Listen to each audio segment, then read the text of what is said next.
Yeah. Well, all right. Like you always say, welcome, welcome, welcome. Number one sports talking D. We ain't like the Falcons, we won't blow the lead. Look, all we talk is who that, who got cut and who back. Rookies and the vets, players you should look at. It's the sports coma, you don't wanna miss it. Got the pre-game party, post-game statistics. Get a visit from Sway, maybe DC or 5. It's the hottest thing smoking, Big Q and the guys. Go to YouTube Live, make sure you subscribe. Interviews inside the Saints locker room high. Talk to Drew, Jordan, Zach, Peyton, New Orleans, who that nation. Best believe when I say we bleed gold and black. Ain't a miracle or rivalry could ever hold us back. No, Beastquake, Bounty Gate, let the truth be told. It's the sports coma, all we know is say Super Bowl. Yeah. You're listening to the Sports Coma with Big Q and the guys on the PRO Media Network.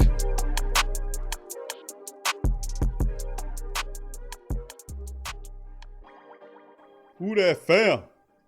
What's going on, family? Welcome to another installment of the great Saint think tank known as the Sports Coma with Big Q and the guys. Who that to the beautiful black and gold family in the building once more. Who that? Who that to all the beautiful black and gold family members. Had some technical issues, family, but once again, as always, man, we refuse to fail. I don't know what I could tell you. I refuse to fail, man. I'm stubborn like that, man. Who that to the beautiful black and gold family members in the live stream. Once more, it's another great time to talk about Saints football. I mean, a lot of great time, family. And I enjoy it, and I hope you enjoy it too. In the live chat, as we're going to cover some Saints football today. Also in this show, the Sports Coma, I like to open up the phone lines once again to be able to holler at some of the great and beautiful black and gold family members and chime in and get their thought processes leading into the season. Of course, man, it's been kind of busy for me. But like I said, family, we're going to keep it going and keep it moving. So I like to start at the top and give a mighty who that to the beautiful black and gold family members in the building. Much love to Scoob. Who that to Scoob? I see you at the top, family. Much love to you and Yearns on this great day.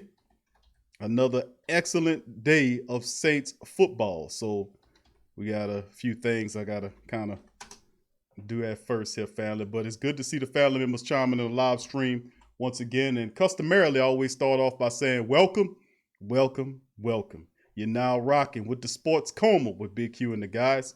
And we have intense, entertaining, educating, and enlightening sport talk from your favorite sports family. I'm Big Q if you don't know. This is the Sports Coma, TSC Live as we call it. A bunch of shows, over 600 episodes of unfiltered, unadulterated, unapologetic Saints talk. Coming right on at you, baby. Who that to all the Black and Gold family members joining us in the live stream. Scoob, who that to you? Scoob, good to see you in the chat. Ice Cream Man. What up, Ice Cream Man? Been a while, fam. Good to see you in the live chat as well. Who that to you and Yearn, my friend. Thank you for joining the live stream. Javier, who that to you, Javier? Derek Lockett, what up, D? Good to see my boy Derek in the building as well. Much love to him and the rest of his family. Let's see my dog Scoob once again. Let's see who else we got. 985. What up, 985J in the building? What up, my dog 985 chiming in. Byron, what up, Byron? Who that to your family? Good to see you in the live chat as well. Who that to you? Kieran, what's going on? Kieran, who that to your family? He said, what's good? Who that family? Who that to you, my friend? Welcome. Mr. Jerry, how you doing? Jerry Poirier Jr. in the live stream. Good to see you, Mr. Jerry. Who that to your fam? Much love to you and Yearn. JT, what up, JT? Who that to your family? G-Reed 504, who that, baby? Who that to you, baby? Tori Shepard Sr., what up, Tori? Who that to you, fam? Good to see from you and hear from you in the chat. Inevitable Expertise, baby. Chiming in. What up to my dog, Inevitable? Good to see you in the live chat as well. Let's see what else we got in the chat. Bunch of family members chiming in as well. Pelicans Nola, who that to you, Pelicans Nola? I see you, fam. Much love to you. Who that to you as well? All right, the screen just jumped on me. Don't you just hate that? But let's see who else we got. I hope I ain't missed nobody. The screen just jumped on me. All right, let's see who else we got here. I always got to acknowledge the family members coming into the show. You know how I do, fam. You know how I do. If it wasn't for you, it'd be a long-last conversation. I tell you what. It don't help a fella to feel like he got all his marbles when he talking to other people at the other end of the line. When he's sitting up there talking to himself, it can be quite the lonely conversation. Let me tell you. Pelicans Nola, who that to your family? Good to see you. Charles Mayfield, much love to you. Say I'm blessed, family. Hope everyone bless you as well. Thank you, family. Appreciate that sentiment. Who that to you, and thank you for joining us. Sean D, what up, Sean? Good to see your family. Who that to you in the stream as well. Van Ward, what up, Van? Good to see your fam in the chat as well. Big ups to you, Van. Sufayan, good to see you, Sufayan. Chiming in from Paris, baby. Our Paris International family, much love to our homeboy Sufayan, chiming all the way in on the other side of the pine, baby, talking Saints football. Good to see you. Joe Gidry, what up, Joe? Good to see you there in the chat as well. Dada, my dog Dada in the building. What up, fam? Jermaine, what's good, Jermaine? Shedrick, my dog Shedrick Mosley in the building. What up, fam? Good to see you. Kenneth Harris Jr., who that to you, Kenneth? Good to see you in the live chat, my family. Thank you for joining us. Daniel Messer. What's going on, Daniel? Good to see you in the chat as well, fam. Been a minute since I seen you chiming in there. And please hit the like button, family. Please strike upon the like button. If you're not a subscriber, please feel free to strike upon that too, baby, because that goes a long way as the Great Saint Think Tank continues to add and grow and glow. Cameron, what's up, Cameron? Good to see you in the chat, my man. Appreciate you. Much love to you, and thank you for joining us. Can't Guard Juice, what up, baby? Good to see you. Say who that? The GOAT. Thank you, family. Much love to you. You know, appreciate the support, my friend. Appreciate you. Much love to Can't Guard Juice, baby. Big ups to you. And good to see all the beautiful Black and Gold family members greeting each other and joining the latest installment of the Sports Coma as well, baby. So like I said, I'm gonna hit upon 4 Saints news topics today, then open the phone lines like I did last show on Saturday, Wednesday Saints Talk. Open the phone lines. It was a real interesting take from various family members calling in. Brother Paul called in. Brother JT, we had Bentley. Bentley chimed in. Good to hear from Bentley as well. Had a good take on the Saints secondary. Very good takes from the family members chiming in. I'm once again on this Saturday Saint Talk. I will open the lines again after we cover some stories so the family members can chime in. Of course, we don't have that long to go, a week and some change before we see some action in terms of training camp and everything going on with it. And with that being said, baby, I'm gonna then share with you some information about some of the protocols that the NFL is supposed to be ongoing now. These are some of the things that we talked about in prior podcasts or in broadcasts before we actually came out, is the fact that I said that the Saints are going, not the Saints, but the NFL will have an opt-out clause that they will present to the players. Didn't I say that? Well, that wasn't a hard prophecy to throw out there, to be quite honest with you, because that's the standard. The NBA is doing a lot of the hard work here, meaning that they're kind of taking their time acclimating and doing what they need to do under this environment. It's kind of weird because the testing's not 100%. People are not sick, but they catch, stuff going on. So it's kind of this, but they're handling it in a way where, they've been with kid gloves. They're being real cautious about that thing. But anyway, about the NFL has and will offer an opt-out, and that is good. That's a good idea, because we don't want anybody. God knows we don't want anybody in this world collecting hundreds of millions of dollars playing a children's game if they don't want to. That'll be a sin. That'll be wrong. That'll be wrong to force them to take millions of dollars to play a children's game, baby. Oh no, we can't have that. So of course, sarcastic. The opt-out will be issued, and of course, how does that affect your team? How does that affect the black and gold? Well, a certain individual spoke on that topic without being induced to. Well, we all know who we call him, aka Malcolm in the Middle. How does that impact? Does he opt out? We'll cover it on this show, and I will open the phone lines later. Kevin McKnight, who that to you, Kevin? Good to see you. Brandon Colmiel, who that to you, Brandon? Mark Dykes, who that to you, Mark? Good to see you in the chat as well. Much love to the family members chiming in the live stream as well. So we got some interesting stuff. I had a bunch more articles I wanted to go, but I'm trying to hear. I'm a tamp it down, baby. Because what I want to be able to get you guys taking that, because I love hearing from you guys, and I'm gonna open up the phone lines after we do it. So, who that to you? Cameron Sands, do you believe Taysom or Jameis Winston will take over once Drew Brees retires, or do you believe the Saints will go in a different direction? That's a good question there, Karen. And I'm gonna say this much, my man. My personal perspective on it is that I do believe that that upon the Saints winning the championship, I say Drew Brees comes back. I say the only reason Drew doesn't come back if he's not physically capable of coming back, or that it's such a way that something happens, which is just say, you know what, I've done all I could do. I don't have the will to will my team to win or something like that. But being that the team is loaded, I see the team as a deep run, But if he's healthy, playing a high level, I do expect Drew Brees to honor that second year of that contract. Remember, they said 2-year deal worth $50 million. Actually, it's a 4-year deal, with much of that then spread it out over 4 years of the contract, with 2 phantom years on the tail end of Drew's deal. I find it very hard to believe, and it's just me, bro, that Drew will walk away from a loaded team. Remember, this team is not built for 1 year. This team is built for at least a 2-year window. How do you say that, Q? Well, let's look at it. The 2 key free agents the team signed, wide receiver Emmanuel Sanders has a 2-year deal. Malcolm Jenkins has a 4-year contract, but it breaks down to 2 years where the Saints can void him out after 2 years. So in essence, the Saints have a 2-year window, in my opinion, by getting these guys. Now remember, they have Jared Cook there for 1 more year, but Taysom Hill is 2 years as well. And Taysom is not, a lot of people see Taysom as a quarterback. I would love to see him in that capacity full time, because I think the kid's lightning in the bottle. I've been throwing this out there. I think this kid might have a photographic memory. Who that to you, Steve Wynn? Good to see you, fam. Thank you, Steve, for joining us. Michael Rios, what up, Mike? Good to see you, family, in the chat. Much love to you and Yearn. But I'm thinking Drew will fulfill this year and next year because of his competitiveness. That's just me. Leaving the division in the hands of Tom Brady, who signed the same time length and amount of money to compete with you in the same conference, same damn division.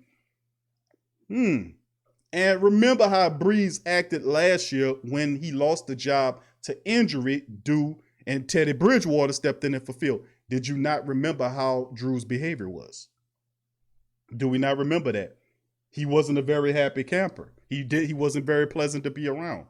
And then, of course, there were scenarios and situations that occurred that was worth me seeing, because I remember times when Drew stepped out with his pregame speeches, who filled in for the job? Demario Davis. And Demario did an excellent job at it. They didn't skip a beat. Matter of fact, some people believe it was the elevation of this team spiritually was risen with Demario Davis' impact in that ceremony. Not to mention the fact that once Drew came back, I remember it's a situation where Demario did his, and then Drew stepped in there. You don't need 2 pregame warm-ups, Drew, but that was Drew inserting his leadership in that capacity. A person that's like that, that's super competitive, that has to win at every damn thing, almost like Michael Jordan without the gambling habit. It's hard for me to believe Drew walks away without somebody bringing him back. Now, you could have said, Q, he could have left last time. This past year, he could have been gone. That's true. His contract was expired. And to me, it felt like it was really, it's just something else. Steve, thank you, Steve. Steve, thank you for the chat. He says, Drew out for blood. Thank you, Steve. But that's my perspective, bro. I think Drew comes back. I know about the TV contract, but you and I both know that those TV contracts could be negotiated just like that and canceled. We all know that. That's not concrete. That is not concrete. So, like I said, that's my opinion on it, bro. I think he does come back because the Saints are built to win Super Bowls exclusively the next 2 years because of the personnel. This is the most talented Saint team ever. And I'm talking about from the rooter to the tutor. I'm talking about from the QB to the kicker. Everything from one end to the other. You will be hard pressed to find a team as deep and as talented as this current incarnation of them. So thank you for that. Appreciate the question there, Kernan. Appreciate you, brother. All right.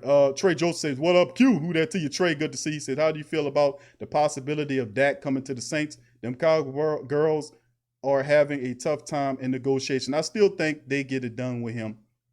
I think he'll play under the tag, which is pretty good money anyway. Let us not forget, that's still a chunky piece of change you're going to get, just like with A.J. Green. In Cincinnati, you didn't want to go, then he opted me sign. That's $18 million, dude, for playing football. And I have to keep putting that because when I say that, I'm putting the eye on it because I want people to understand this football. We got a $500 million quarterback. You know what I'm saying? A $500 million for playing a children's game. You have professionals, engineers, doctors, surgeons, brain surgeons, people that study diseases, stuff like that, stuff that should really get the monetary reward with it because it comes as a benefit to humanity. It really does. I'm not taking nothing away from it, but in reality, this is still football. It's a children's game, regardless of all the razzmatazz and the smoke and the fireworks and the flyovers from the jets and all this kind of old stuff. It's still a children's game. To make $18 million playing a children's game is quite the deal. Ask some of our professionals in the chat, would they take $18 million for playing football for 1 year? So I know Dak he's gonna get more than that, but I don't think that'll be the end of Dak Prescott in Dallas. I think they'll come back to the negotiating table after this year, and I think they'll get a deal done. And this year, he should have a decent year this year to help foster the teams negotiating to get a good contract. So I don't think it's the end of Dak Prescott from that perspective. Now, as far as Taysom Hill is concerned, let me answer that end of it. The Taysom Hill question of him taking over Jameis Winston, I don't know about the Jameis Winston thing right now. I really don't. It's still too early to tell, but he does have the talent. If he can get this right, he got a shot. But getting this right is the most difficult thing you can do. I'm just keeping it real with you.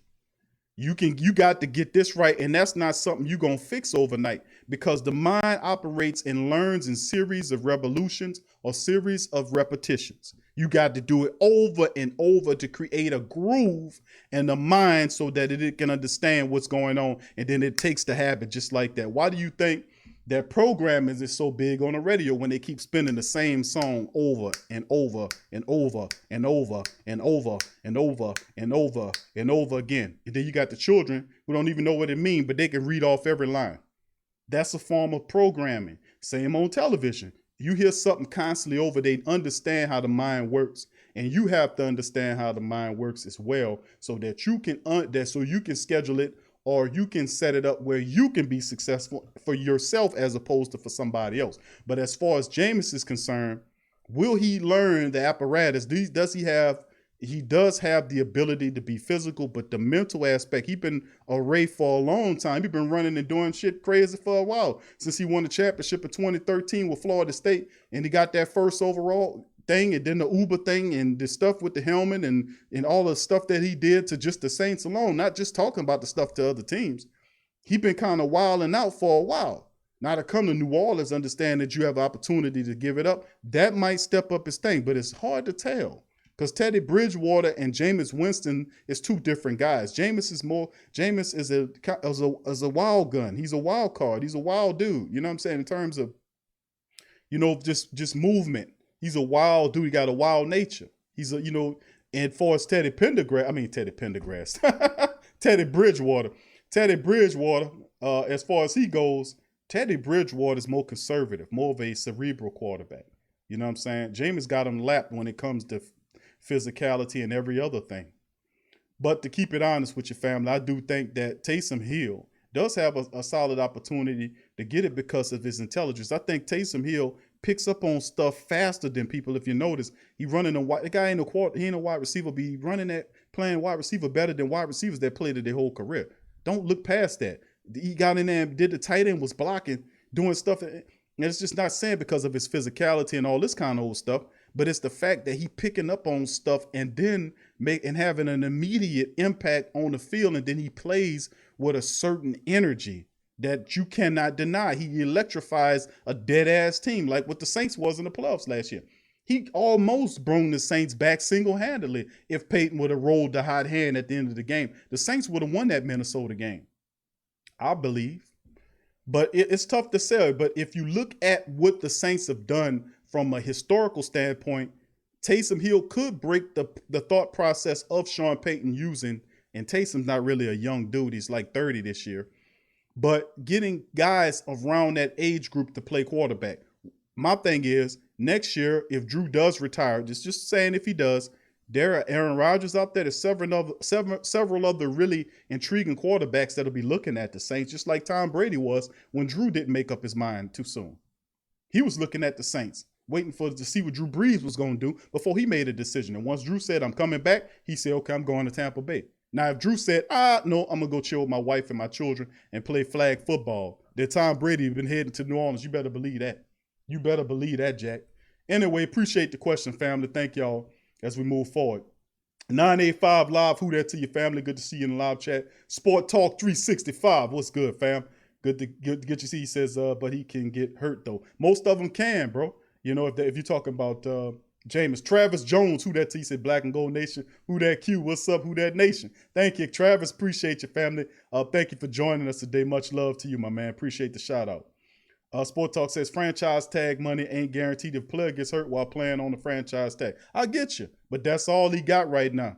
That's all he got. But I tell you what, if he get hurt right now, he's still rich. I'm just saying. At the end of it, isn't that what it really about? You know, I know they want the gold jacket and the trophy that they can actually buy 5 times over with the money they make. But I understand from a perspective of that it's really about security, but the game is presented on field as, you know, we love the competition aspect of it. We would love to see that competition. It's what entertains us.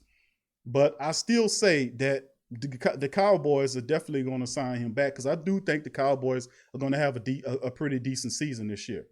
But, you know, and Prescott understands that, and I think he'll play with an edge that'll benefit him. So, you know, not to kind of jump on the Dallas bandwagon because I'm not a Dallas Powerball. But if y'all want some more information, you can find one of them goddamn Dallas podcast people.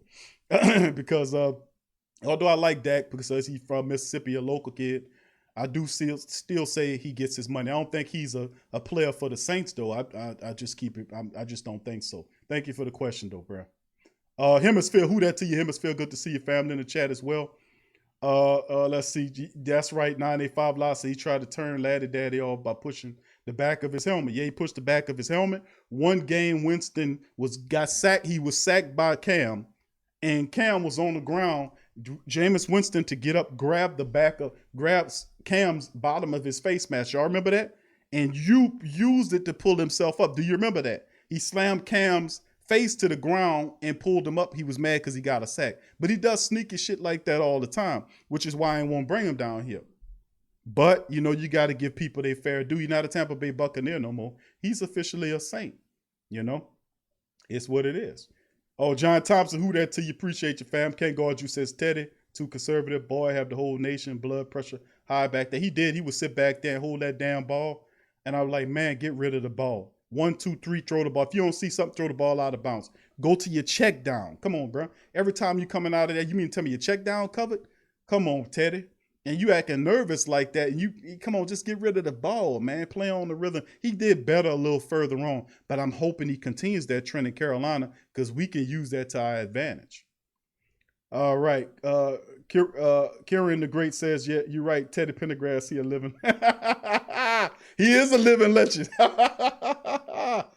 He was supposed to say, I seen Q on Jameis $1 million contract. Sounds about right because how many years has he been in the league? And every year Jameis Winston has not lived up to his first round draft pick. I ain't gonna say he not lived up to it, bro, because it wasn't totally his fault. You know, they had dysfunction at the quarterback. He had so many damn coaches, offensive coordinators. It was a screwed up, dysfunctional environment that Tampa Bay hadn't been able to put it together for some time. I'm just keeping it real with you. I think this is a total different situation. And most quarterbacks, if they know what they're doing, can win in the Saints QB-friendly system. That's the reality. You got a fantastic offensive line, a running game, stud wide receivers all over the place, a defense that can get after you, an opportunistic defense, a special team that can kick you out of any situation. I mean, either kick you into a win with our kicker, a big nuts Lutz, or Tommy Morstead, the coffin corner punter, or our all-pro kick returner who can put you on the field and get you closer to the in the 50-yard line, short fields. So I think our team is built so that anybody, baby, could be back there quarterback and have success. So I don't totally agree when people say, well, you wouldn't have been able to do what you did if they put Taysom Hill back there last year. I disagree wholeheartedly with it. I think the Saints, I don't know if they'd have went 5-0, but I think that Taysom could have played the quarterback position as well. I've seen him go to his progressions, and we'll see. We'll see how it goes, but I'm really, really interested in that. Thank you for that, Hemisphere. Much love to you for chiming in as well. Travis, once again, Travis Jones says he's an exceptional player. Trail Hatch, who that to you, Trail? Good to see your family in the building as well. Lori, what up, Lori? Who that to you? Lori Hackler, who that to you? Who that to you, baby? Much love to you. Gundam 13, what up, fam? He says Winston's decision-making process has to improve. His mind needs to process information a lot faster. Well, he can slow it down a bit with that offensive line. You know, he was like somebody being ran down or something for whatever reason. I just don't get it, man, with how terrible they were. Oh, Tori say Dak from Louisiana, northeast parts. Okay, yeah, I'm talking about him playing. Yeah, he is locally. I mean, I kind of meant that he played in Mississippi collegiately, you know, Mississippi State. That's what I meant, you know. But yeah, of course, yeah, you're absolutely right. He is from Louisiana. And that's why the correlation is there is the fact that they say he coming home. Well, anything can happen, fam. You know, you're right. Anything can happen, this whole thing. So that's the fun part, just seeing. But in my opinion, I think the Saints probably go with somebody. If Aaron Rodgers is out there, or Matthew Stafford's out there, or even Derek Carr's out there, and you put Dak Prescott in any one of those guys, I think Sean Payton looking at Aaron Rodgers and somebody with a little bit more accomplished resume. Not saying Dak can't operate that offense, because if Teddy can do it, I know Dak Prescott can do it as well. It's a QB-friendly system we got there. You know, that should be understood, because you had two gloves. Teddy was able to go 5-0 back there. We had Luke McClown and many other backups who came in there that had success in the Saints QB-friendly system. So it's something that most quarterbacks would absolutely love playing in the system. Appreciate that. Okay, let's keep it going. Hemisphere said, think about it. Brady was in the AFC East, the worst division in football, and dominated. Bree's been dominating NFC South since the Saints got cheated. Didn't play Brady in Super Bowl. Why Brady joined and then he ended right there. Okay, who that to you, Dallas? Dallas Andy, speaking of sneaky, didn't everybody want Sue when he was available? At one point, yeah, it was the Saints did try to go after Sue. He made a decision was between the Saints and the Rams, if you remember, and he chose to go to the Rams, and it worked out because he actually got to the Super Bowl. that year with the Rams through cheatery and garbageness, but he ultimately did in the game. It just didn't work out when they didn't get a bowl. Appreciate that comment, fam. All right, the rest of the people. Okay, Jared says it will definitely a strange football season this year without fans. I don't know where this is going. It'll be interesting to see. I'll tell you what. All right, who that to the fam to join in as well. Chef the Flavor, what up, Chef? Good to see you in the live stream as well. Hemispheres, I wouldn't want Aaron Rodgers much rather have Stafford. Stafford fixed the Saints offense like a glove. He really does. The issue is his back all right. He had injuries up there with them, but you put Stafford behind the Saints offensive line with the way he processes the offense and all those weapons. Man, listen here. That would be really excellent to see, because I think if you think about quarterbacks that fit the Saints system, because anybody could play back there, but I mean fit it to a T. Matthew Stafford is an interesting option, and then a poor man's version, to say the least, would be a guy like Derek Carr, who does have the ability to throw deep, but you got to have a quarterback that's known to be able to work with guys like that to make them see some stuff. That's the floor. I think Matthew Stafford would fit really well in New Orleans. You just have to check his physical. All right. Gundam says, "Who that nation? Will we have a season?" And we will definitely have a season. I'll cover some information on that. I think the season will start now between November and December. That's the election time. And that's some of the cold season. A lot of people anticipating some stuff going on there. And we all know it's bigger than football. But if anything were to occur, it will occur between November and December. Meaning there could be a stoppage due because of the increase of numbers. And the increase has been an increase of reported numbers of the stuff going on. But can you trust the numbers? Because a lot of stuff that's being put out there, they're counting stuff they don't have no business counting because they're trying to get the money. If they said it's this, they get 40-something, 30-something G's for it. But if the dude fall off a motorcycle, like what happened somewhere in the country, they said that he died of the stuff. I'm like, how you counting that? He didn't die, but that's what they doing. So if that's the case, how much is that going on, and how much of the numbers can you trust?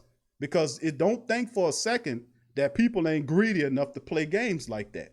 That's why I'm saying you don't know these people, so stop pretending like you do. And whatever they telling you, you're supposed to look at it cautiously. You're supposed to. That's how it's supposed to go. That's how you don't be chumped out and fooled out. I don't know them people, and I don't know what they presenting, but I know how to do my research and my homework and to find out if what you're saying is right and exact. Then I look at your character and where you come from and what you have a history of doing. And based on your history and your character, I then judge your information accordingly. That's how it's supposed to be done. So anyway, I ain't going to get into a long spiel about it because we know it's larger than football. If you want to know more, baby, go to patreon.com/the PRO Media Network and join up and start listening to On Q with Big Q, where we cover such matters. But, just a little drop there. All right, let's see. Saints finally got a kick-ass defense, and now we're dealing with C-19. Freaking unbelievable. Let's see. Brandon said we'll trade Breeze for Stafford. Can't guard you said Stafford is the guy. Save man and get him out of Detroit. They waste him like Kelvin Johnson and Barry Sanders. Oh my goodness, two greats. Can't guard you. Say fact, you don't trust none of them, man. You can't, bro. You can't trust. They don't earn it. They don't deserve it. I'll tell you that right now, and I'll tell you the truth. They don't deserve your trust. Let them earn it, because they don't deserve it. We don't give, and that's some things we got to do. We got to make people earn our trust, bro. We got to make them earn it. We don't give it away like it's free. They don't deserve it, and we're not going to do that anymore. That's why stuff happens to people so much in this world, because we believe in and trust in people we don't have no business doing. Then we blaming them for it. You can't blame them for being a bunch of rotten dogs. You got to blame ourselves for listening to a bunch of dirty dogs. And I'm sorry to get in a spiel about it and get upset about it, because that's the truth. That ain't got nothing to do with nothing. That ain't got nothing to do with conspiracy or nothing, because that's some old bull they made up to say, you don't believe what we said, then you got to be this type of dude. Oh, really? You playing games like that? So, because I don't agree with you, you going to call me this over here and try to discredit me because I don't accept your watered down BS. That's the game. That peer pressure nonsense don't work on critical thinking people. Let's get that straight. Let's get that straight. You know damn well that you're not supposed to be leaving people on the TV unless you do your research. You know damn well you're not supposed to. And then 9 times out of 10, most of the stuff they telling you it ain't true. It ain't as bad as what you thinking it is. You know, so I'm just saying, man, if you don't believe me, go research who owned the goddamn stuff. Anyway, I'm gonna leave it alone before I get off onto a tangent on it and tear some ass up on it, but I'm gonna leave it alone. And I'm gonna just go ahead on and bounce into the latest articles we got here. I'm gonna share my screen with the family members, and we're gonna start to answer some questions on it. Just give me just a second, family. Give me just a second here. I'm gonna share my screen with you guys, and then we're gonna start with this article here from ESPN, from NFL, ESPN's NFL reporter Dan Graziano. He talks about the NFL reveals the C-19 protocols under negotiation with the player unions. Now I already made a topic, or a talk about the NFL covering the C-19 stuff. We knew eventually that the league was going to would kind of release this information, and now they're doing it. They were over time releasing slowly but surely. But this goes to what Gundam was saying in terms of, will we have a season? Well, the NFL will get this underway, and it will give players the ability to opt out. That's already been proposed, which I think that will definitely be agreed upon, because that's just commonsensical. But the NFL reveals C-19 protocols. As scheduled by the start of NFL training camp draws close, the league and players' unions on Friday unveiled some of the steps they're taking to educate players and team personnel about how the league plans to operate under the pandemic. Assuming there is a season and teams travel to and from different cities to play games, many regulations will be in place for players and team personnel on the road. The league will mandate that team buses cannot be more than 50% full, that there must be at least one open seat between passengers on team planes, that everyone will get his or her own hotel room on the road, and that all players and team personnel must wear face coverings while on the road. Teams and players also are being told they will not be allowed to leave their hotel rooms to eat in or otherwise use restaurants that are open to the public. They will be allowed to use room service and countless contactless food delivery services. They might not make use of public or private transportation to or in other cities, meaning everyone has to travel on the team plane or bus. While at the hotel, players and team personnel may not be visited in their rooms by anyone who's not in the traveling party, and no one in the traveling party may use shared hotel facilities such as pools or gyms unless they have been disinfected and are being used only by the traveling party. These guidelines were released Friday as a part of a long document detailing C-virus related procedures that will govern league operations and training camp and throughout the season. And while they aren't complete, for example, the document says testing protocols are still being negotiated by league and union. They are detailed and interesting in several ways that would affect the daily lives of players and team employees. Here are a few of the bullet points from the document. Okay. Number 1, instructions for behavior while at team facilities, including wearing a mask, adhering to social distancing protocols, and not sharing towels, water bottles, food, or clothing. 2, bioreference laboratories will handle all collection and analysis of tests, which will include nasal swab tests for the virus, as well as blood tests for antibodies. 3, what to do if you have symptoms: isolate, go home, quarantine immediately. 4, what to do if you have contact with someone who has symptoms or test positive for C-19. And then it's just 6, contact tracing procedures included connection proximity recording by devices that must be worn by all team personnel while at the facility and will be used to identify in close game contact. For example, if a player tests positive, teams can identify every player, coach, or other team employee who had contact with him. The document also defines close contact as it pertains to the C virus. Now, that bullet point right there is interesting because it's talking about recording devices. These are devices that the players will wear, almost like you see some of the NBA players are wearing currently. And some of the Who that to you, Abraham? I see you, family. Good to see you in the chat. Much love to you. And what we seeing here is the fact that if I don't know if most of the people been paying attention to the NBA, but if you notice, they're wearing little watches on their arms. Now these watches have sensors in them or chips in them that beep and make noises when somebody gets within 6 feet of you. They beep and let you know, well, you too close. Also, not only that, but they're tracking devices and they do several other things that they're not telling you about. You know, and this is like they're basically beta testing this on the players. But these are the devices that they'll be wearing to find out. Now, they also, each device come with a special identifier in it that if you come close to somebody, and let's say you come in contact with 3 people, the next thing you know, you get whatever they're talking about. Then they can go into the device and then find out which the last so many people you came in contact with, and then test those people to see if they're involved, if, you know, did anybody transmit something to you. Really interesting, man. Procedures for returning to the facility and for playing after testing positive, including an additional cardiac screening for players to have tested positive for the virus and recovered, or who have tested positive for the antibodies. They notice they're saying virus and antibodies. Notice that. Slip that in there. Okay? Just putting that, just noticing it, because that's how my mind works.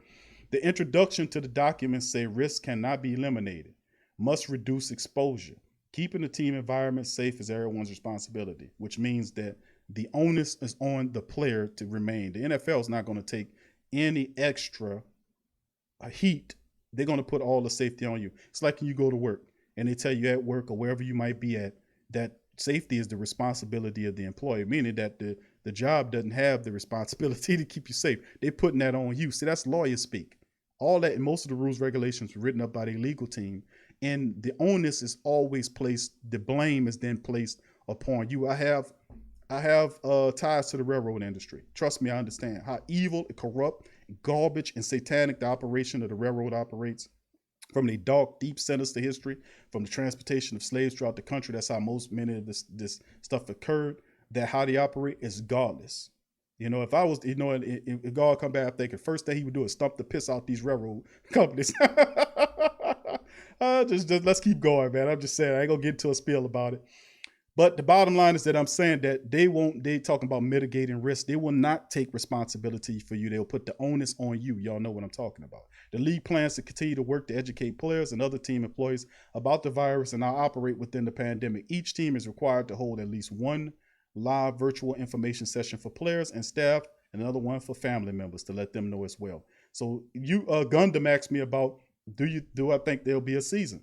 I think there'll be a season. You're going through all of this, the protocols, and they're going to release more as it gets closer and closer into action time. But yes, I definitely think that the NFL will get the season underway, no doubt about it. All of the stuff that they're lining up, the millions and billions of dollars that they're lining up, they're going to make the season happen. The only way the season stops is if it's a severe increase of whatever's going on in the country. That'll then slow things down again. And that'll basically, if that happens, it'll freeze the whole nation again like it did several months ago. That'll take care of itself. But if anything like that is going to happen, I anticipate between November and December, because it's just information I know. I'm gauging it there. Anyway, let's move on to the next topic. And let's talk about this, Madden rating. Well, it's been the first time in a long time since we had a player on our team, like, what was it, Drew Brees, some time ago, that said that about being on the Madden game and whatnot. Well, Michael Thomas is the best wide receiver in the NFL. Now, of course, I posed the question to the Great Saint Think Tank, the greatest collection and the best of the black and gold world, in my opinion, this question in the chat. This question to the chat, to the Great Blank, and I want everybody to answer this.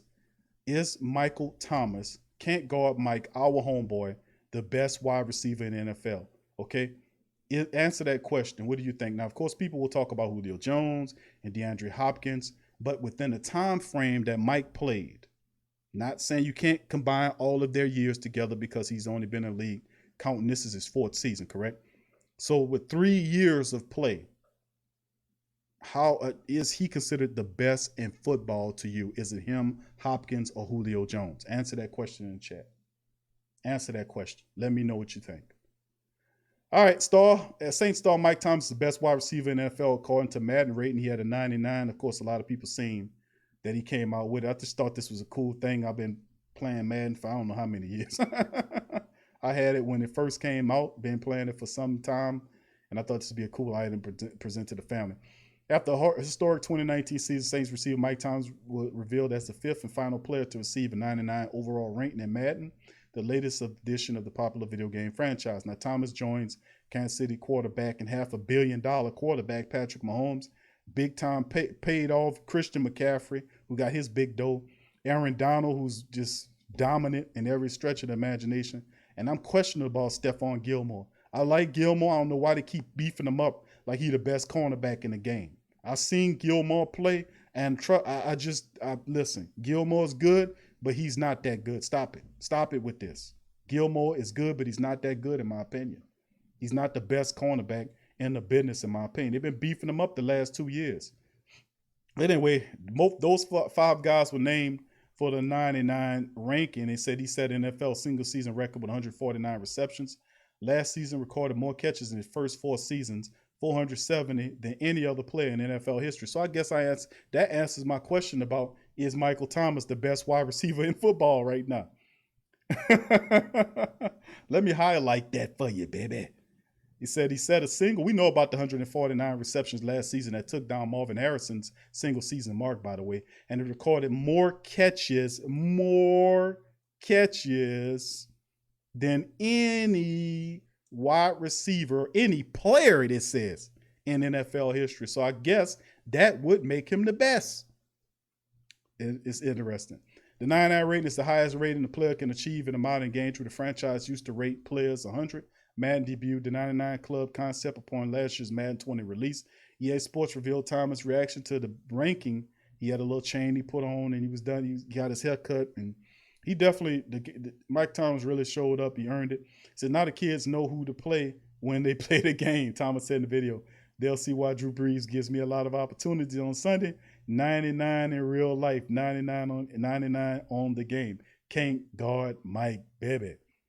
So that's really interesting. What's really interesting there is when Mike can't guard Mike plays up against Stephon Gilmore in the game. 299s, who win that battle? All right, let's move on to the next report. Coming here from, I just don't like NOLA.com because most of the times these stuff suck. I mean, I tell you. But anyway, let me see if I can reopen it. About the announcing of training camps coming in league-wise. Saints training camp, July is scheduled for July the 23rd. All players then that's for the rookies.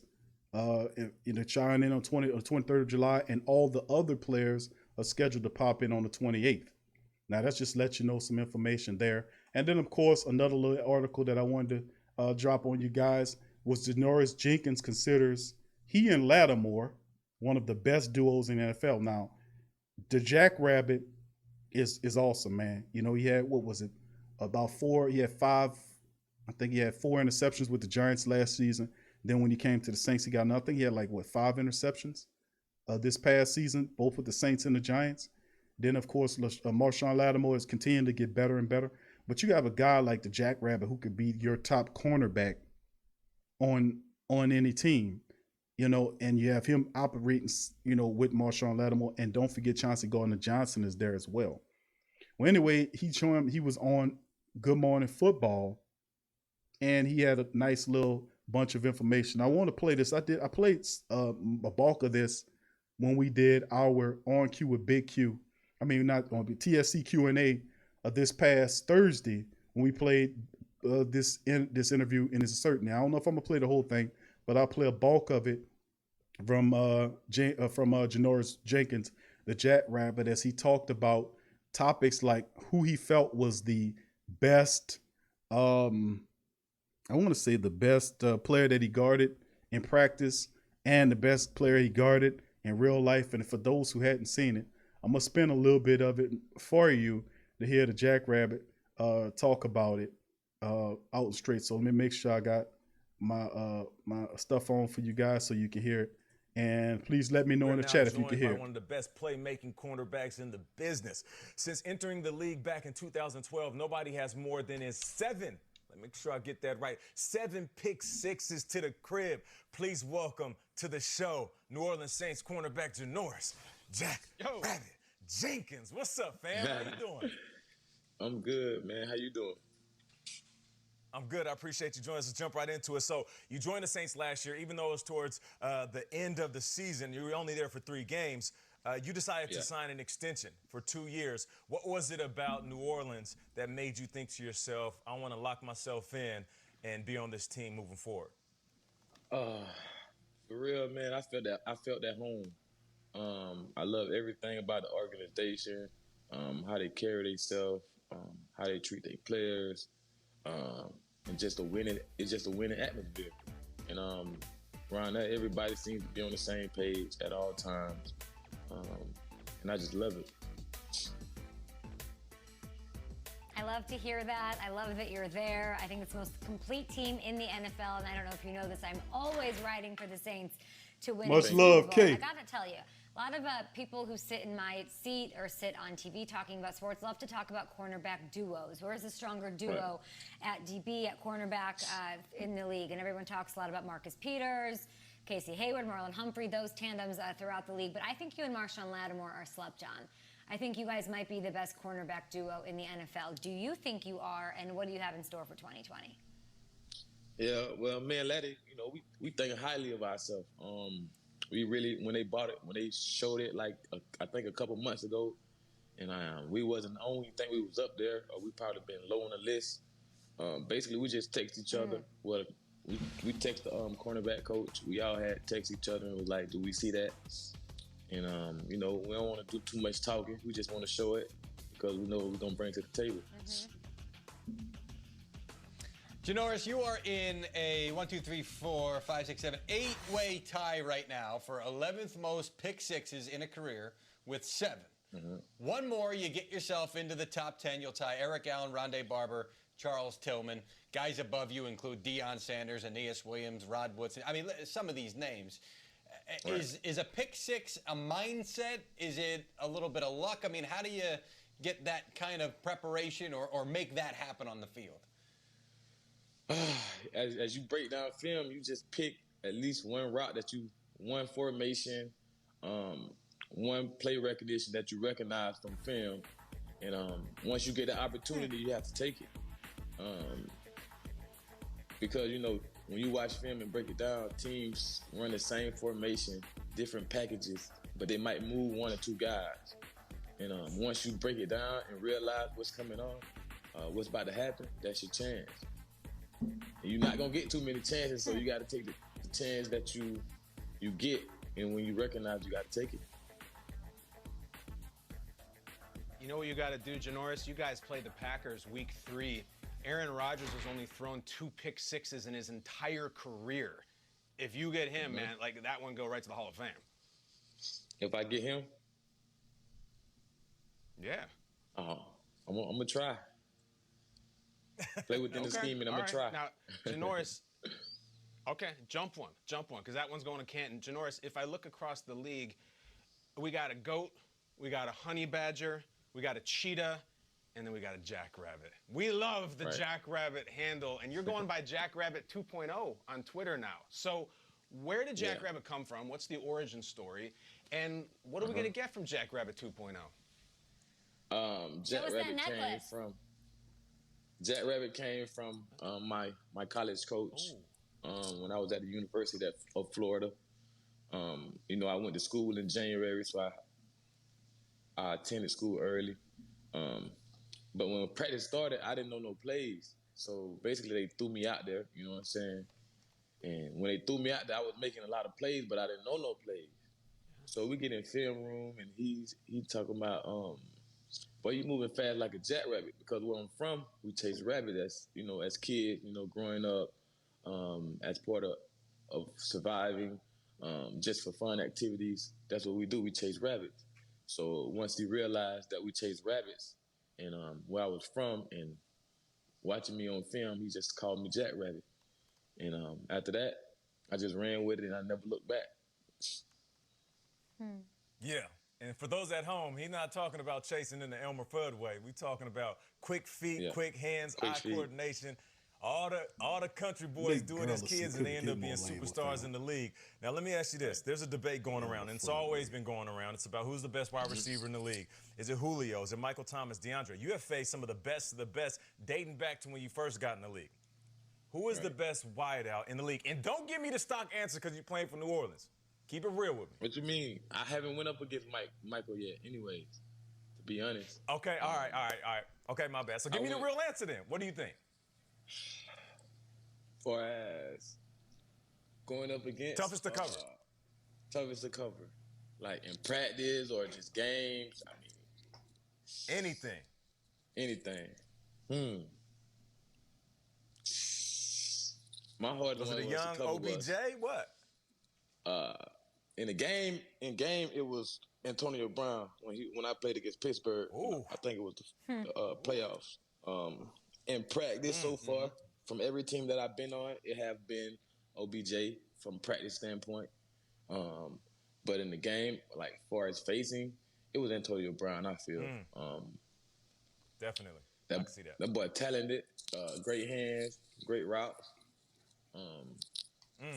I think it was AB. All right, fam, that's the bulk of the interview right there.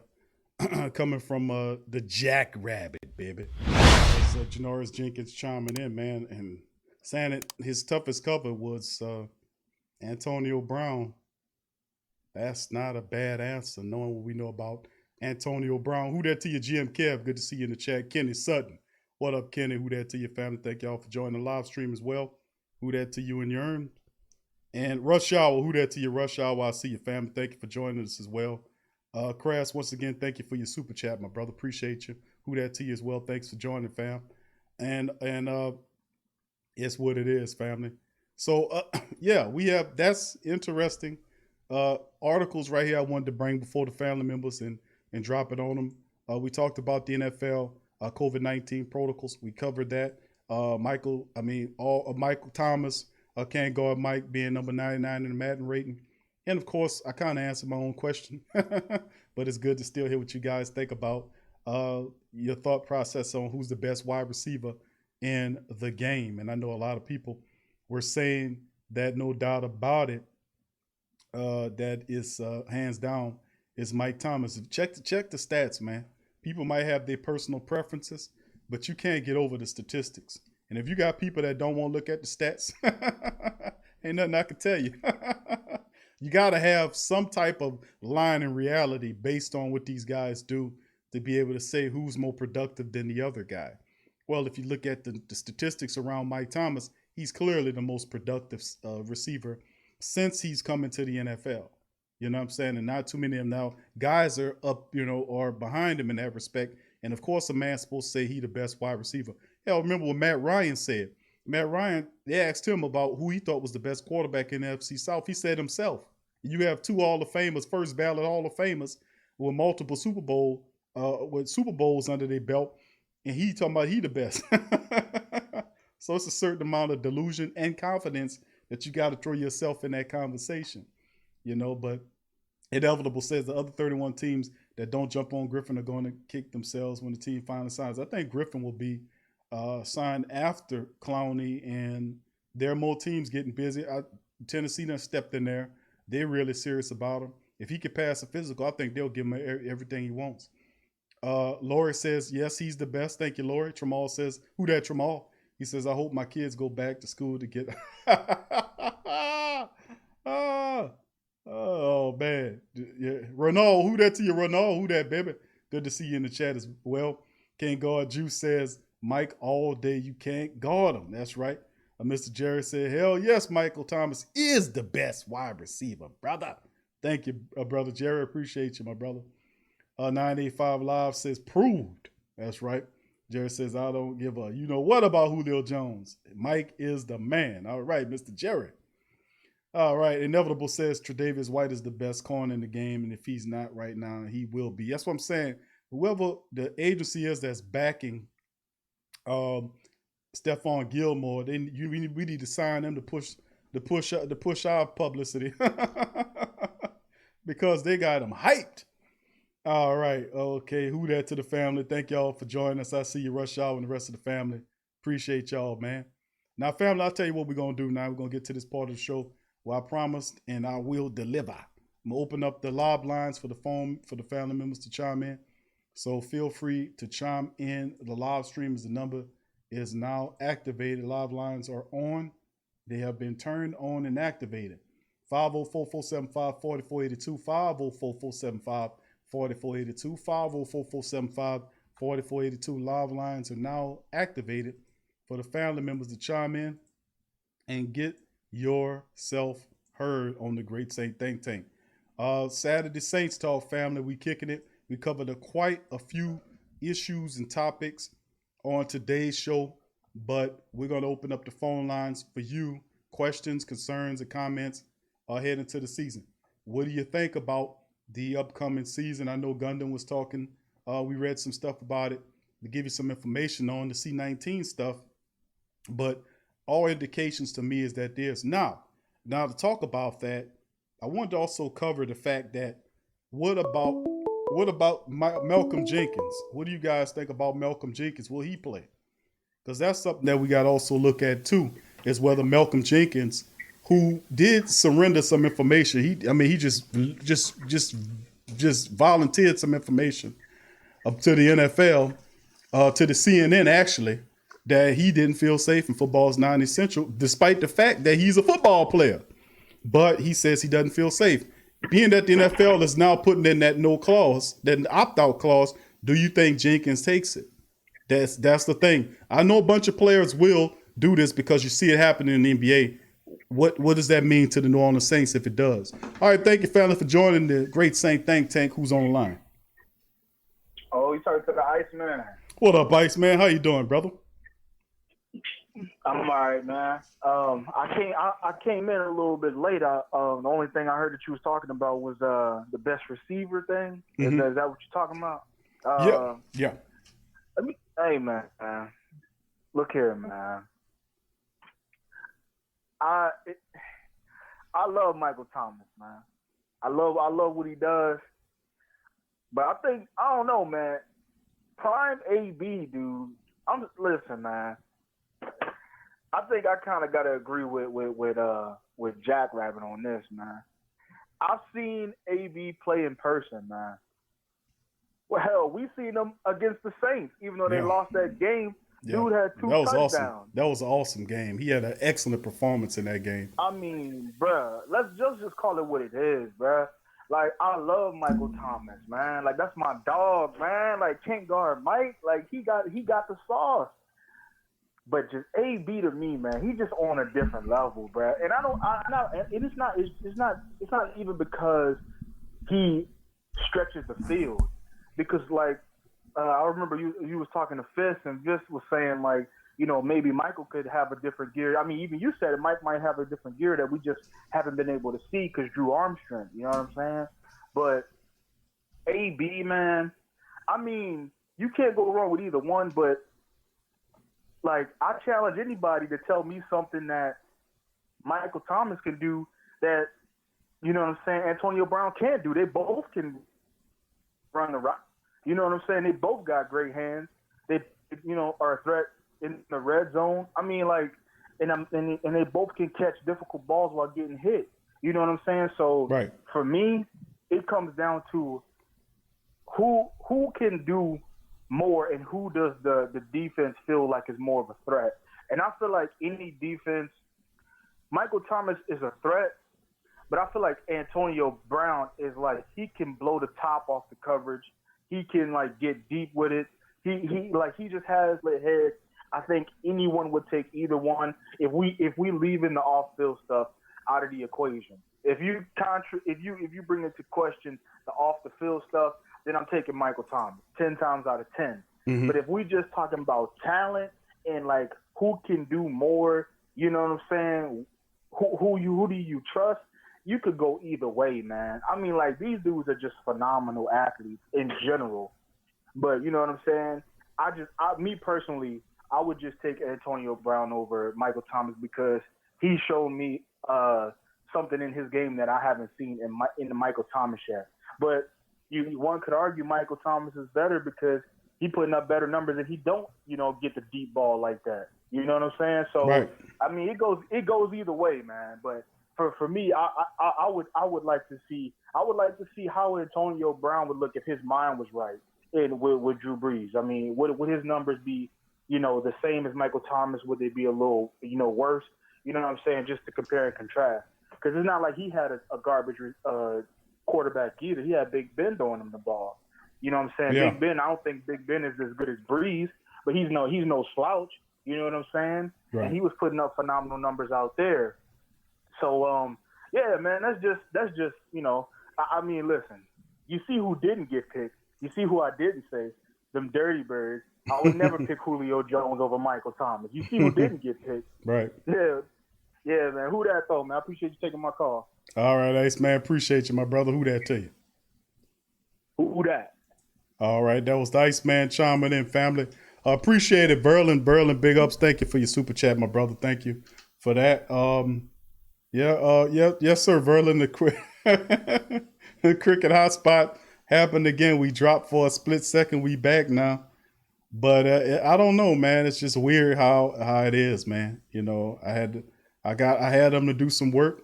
It worked. I'm gonna have to bring them back, have them replace my components.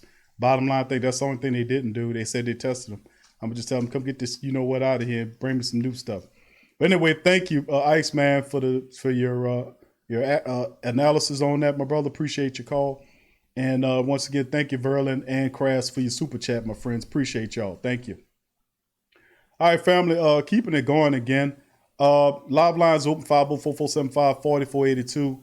Talking about the Malcolm Jenkins thing, and speaking about how Malcolm Jenkins, how he, what would be the Malcolm Jenkins? Okay, the NFL proposes a opt-out.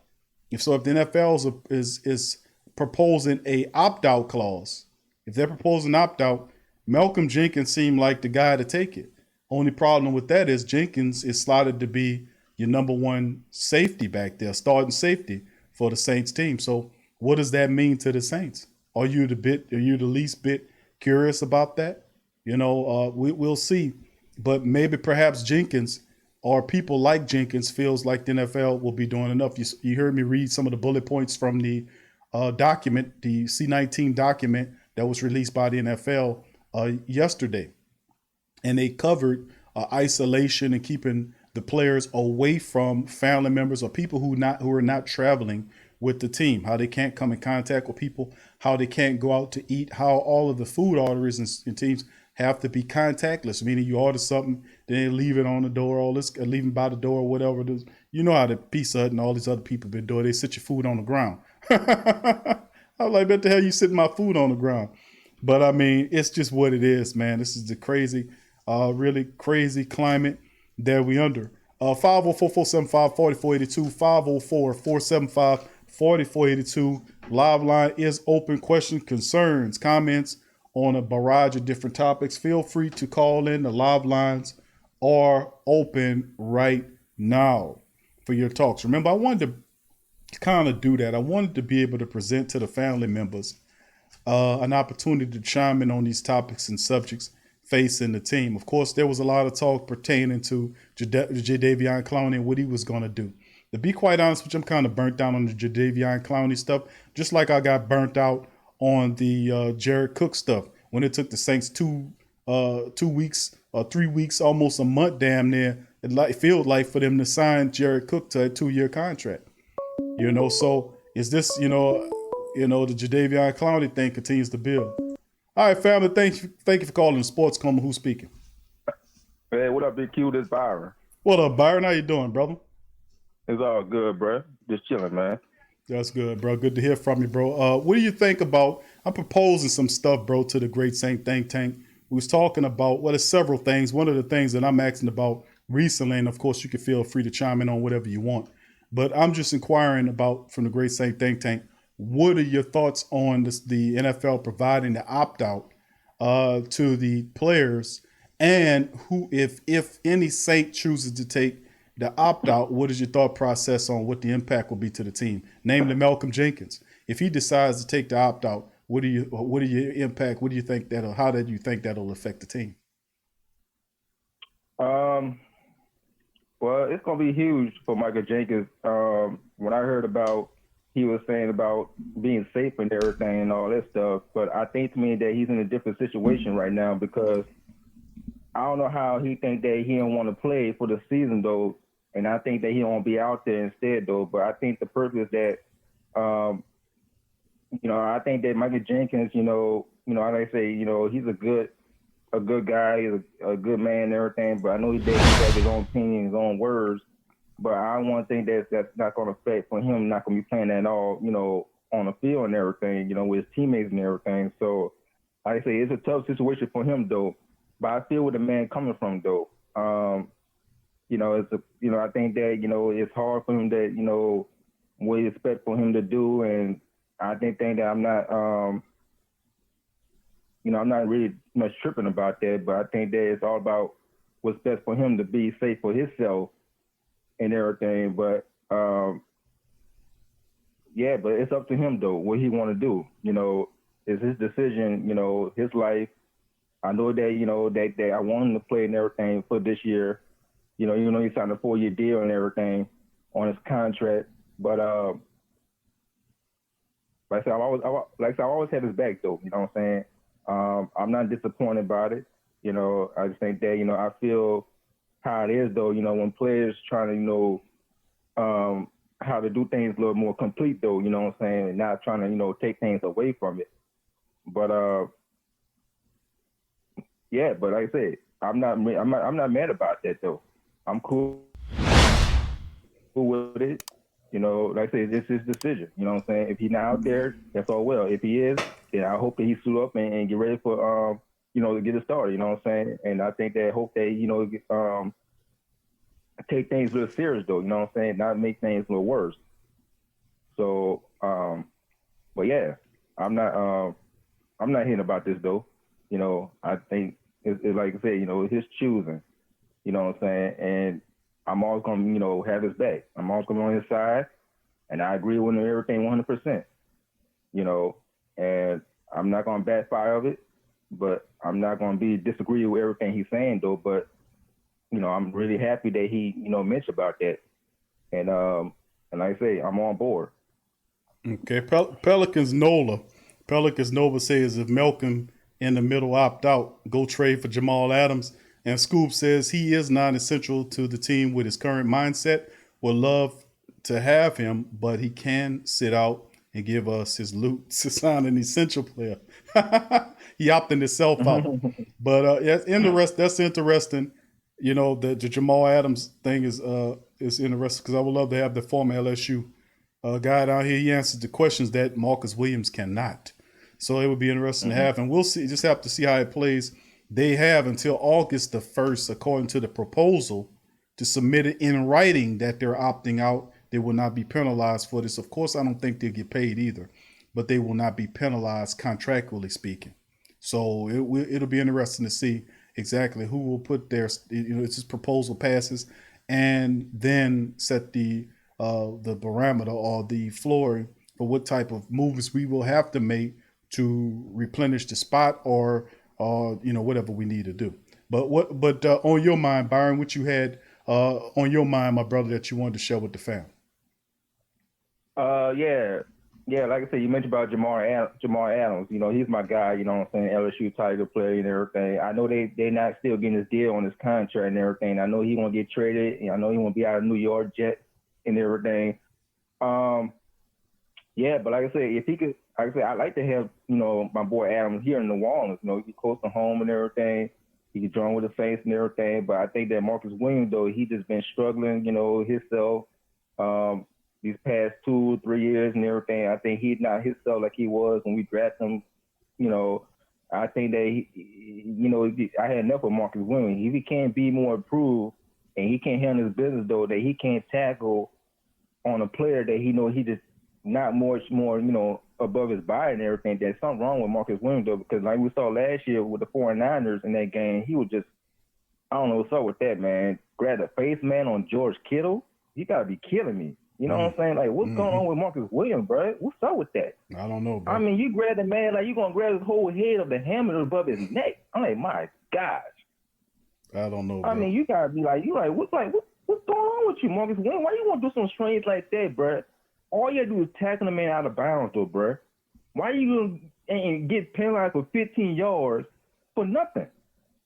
And I think that's how we should have had that game against the 49ers that game last year. But like I said, blame on Marcus Williams. Just like we played Minnesota in Minneapolis in 2017 in the division round. Not tackling Stephon Diggs. Stephon Diggs way up to the ball. What Marcus Williams did? Way below. Come on now. You see how it is, though? So you can't tell what Marcus Williams not going to tackle, where he's supposed to tackle of the guy that he's going to get, though. Like I said, it's not how Marcus Williams played the way he's supposed to play. I think he just been so terrible that he can't show what he cannot show that he can do anything.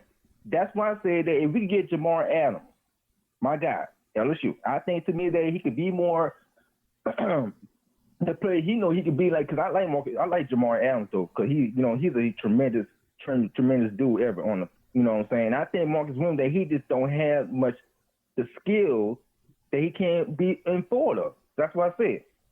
I need to get Marcus Williams out of here though. I had enough with Marcus Williams. If he can't do, he cannot do, he got to go. You know what I'm saying? I think to me that you can bring somebody, like I said, behind Michael Jenkins, anywhere it is that can play the talent and everything, ball and everything, tackle and everything, go get Jamar Adams. That's what I could say right there. If they can't get the deal done in New York, though. Well, I mean, we got Byron on the phone. For the family members who don't know, Byron is on the phone. He's sharing his thoughts on the Saints team. And, of course, he doesn't like Marcus Williams very much.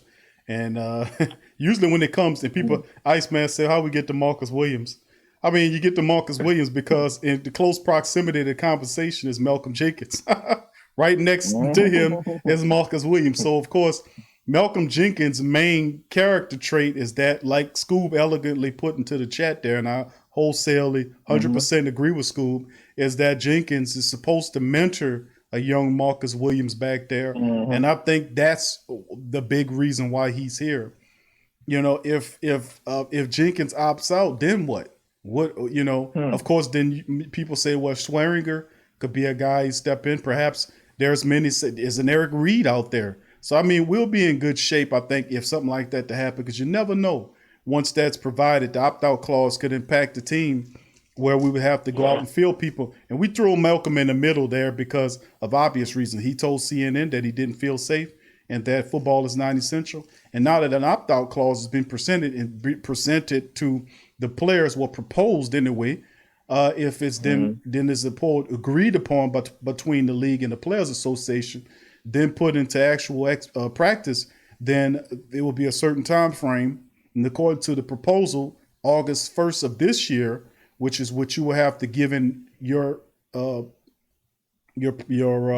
decision not to play and opting out in written consent to the league by August the 1st. Is Malcolm Jenkins seems the poster child to be the poster child of that. So, that'll be interesting to see. So, but from what I've been observing since I've been proposing this to the chat, because I don't really hear too many people was talking about this now. Of course, many people start talking about it now as we get closer to that time frame when it gets when that proposal gets agreed upon. It's the fact that a lot of people not really shaking in their boots for losing Malcolm Jenkins. That's really something else, because I was really happy to see him have, but I think to some degree, a lot of people might be a little tired of hearing from Malcolm Jenkins as much as there. And I don't know if people would have considered consenting to signing him. There had to be. Now, he's a guy that's speaking his mind, but a lot of people seem to be kind of tired of hearing from him, man. I'm just keeping it real. Well, I mean, like I said, it's all about Michael James what he want to do, bro. If he want to play or not, do it is what it is. I think that it's his decision. You know what I'm saying? I'm not gonna tell the brother what he cannot do and what he gonna do. I think the order is that if he want to play this season, then I hope he be out there. If he not, then oh well. We can just find somebody else that want to come down here and play with this team on our team and everything, and we can move on with Michael Jenkins though. I ain't waste my time with him though. I think that I like Michael Jenkins and everything. I'm not hitting on the button and everything, but I think that it's also when I heard when he made his remarks about, oh, you gotta be safe and everything. We understand that though, bro.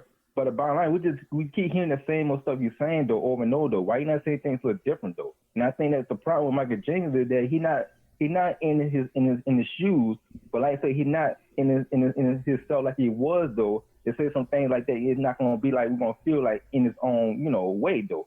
So I think to me, like I said, if you want to play, bro, I hope you be out there this year though. If not, you can just option out your contract. We can move on and replace somebody else for you though, bro. You know what I'm saying? I'm not going to just say, oh yeah, Michael Jenkins, we don't give a damn, but we do though. But I'm saying that you are a good guy though, bro. We know how you is though. You can bring things on the field and off the field, but we don't want to hear no excuses about being safety and all that. We know we're gonna be safe no matter what. But players in it is though, because they just protect themselves more than anybody else though. But we're not gonna hear no react about you're not gonna do this, you're not gonna do that though. We hear everything you're saying though, but we know where you're coming from though. But it's a process there that you gotta deal with that though, bruh. You know what I'm saying? And I'm not trying to rephrase it though, but I'm just trying to make it as a man to a man though, word from word. Mm-hmm. You know what I'm saying? I'm being real about it. I'm not making no excuse. I'm just saying something that you can understand how I am though, so you don't understand how to express your way though. But if you don't feel it, then we ain't got nothing to talk about. Yeah, you making great points on that, bro, and I think he represents a lot of different people, but sometimes you got to know when to pick your battles as far as that's concerned. But no doubt about it. Iceman says, "Welcome to Sports Coma Comedy Edition on tonight's menu. Fried Marcus Williams with a side of not running the ball, complimentary of Sean Payton." I don't think so, Iceman. Look. Marcus Williams is a question mark in a lot of people's minds, bro. He been that, and it's not his stats. He does enough. He does just enough to split the crowd almost.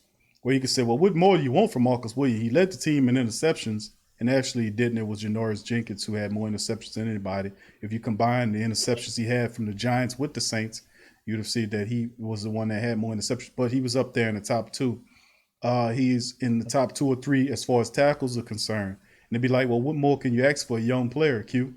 He doing this, that, and the third. Now, he had a few bonehead plays that hurt the team, but, the team needs the team lose as a team, such and such, such and such.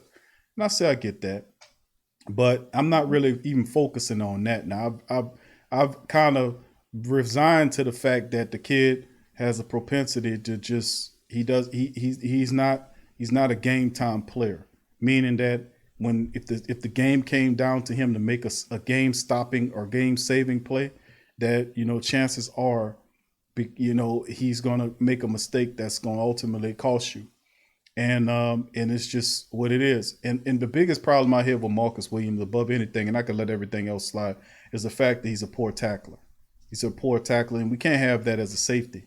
You know what I'm saying? For back there, you got to light guys up, you got to blow them up, you got to put fear and guys back there. And Marcus Williams is not doing enough of that. So, plus he's a second. A lot of people forget this guy's a second-round draft pick. And, of course, if we putting pressure on a third-round draft pick wide receiver named Traquan Smith, of course you're going to put pressure on a second-round safety out of Utah who has tackling issues and such a spotty record in terms of, of game-time decision-making.